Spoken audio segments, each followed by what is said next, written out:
Sa ngalan ng Ama, ng Anak, ng Espiritu Santo.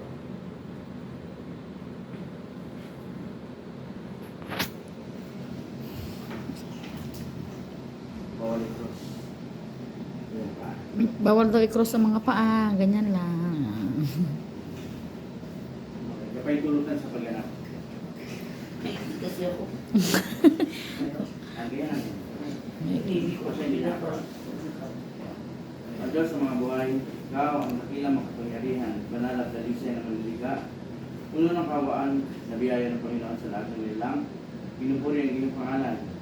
Kami po ay sumasama sa iyo na mag-irap namin ang ritual sa banal na katuwan at tulong ng Iso Kristo na aming mga nilubos.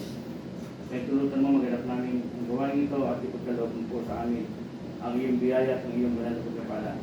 Na kami buong kasayahan mag-irap ang gawain ito.